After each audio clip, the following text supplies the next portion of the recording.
रियासती हुकूमत की जानिब से पंचायती इदारों को मजबूत और बाइख्तियार बनाने के लिए गवर्नर इंतज़ामिया हर रियासती इंतज़ामी काउंसिल की मीटिंग में उनके मुतालिक कोई ना कोई फैसला ज़रूर लेती है। इसी को बरकरार रखते हुए इंतज़ामी काउंसिल की मीटिंग में अब ये फैसला लिया गया है कि सरकारी तालीमी इदारों में MDM या मिड डे मील स्कीम को पंचायती राज इदारों के ज़रिए से तैयार और तकसीम किया जाएगा। 17 जून को स्कूली तालीम महकमे ने एक लाए अमल के बारे में मतला किया था, जिसमें पंचायती राज इदारों के जरिए से MDM की अमलावरी की बात कही गई थी, जिसे अब गवर्नर इंतजामिया ने मंजूरी दे दी है।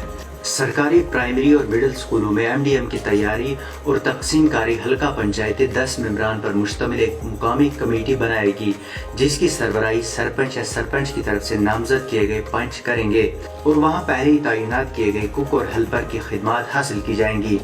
ये हल्का पंचायतें हर स्कूल के दिन MDM की तैयारी और तकसीम कारी को यकीनी बनाएंगे और इस पूरी कार्रवाई को चलाने के लिए इदारे MDM के एक अलहदा अकाउंट से रकूमात का इंतजाम करेंगे।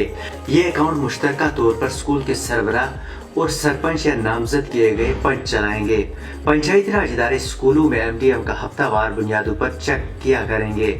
स्कूलों में MDM की तैयारी और तकसीम कारी के मुतालिक सरगर्मियां रियासत में पंचायती राज इदारों को जम्मू कश्मीर पंचायती राज एक्ट 1989 के रूप से तफवीज किए गए हैं। वाज़ह है MDM का पूरा इंतजाम मिडिल स्कूल और प्राइमरी स्कूलों में मौजूद टीचर्स ही चलाते थे और कहीं ना कहीं अब उनसे ये बोझ भी कम हो जाएगा। आपको बता दें, इससे पहले इंतजामी काउंसिल में गवर्नर इंतजामिया ने सोशल फॉरेस्ट्री सरगर्मियां भी अब पंचायत को सौंप दी है। ब्यूरो रिपोर्ट, खबर उर्दू।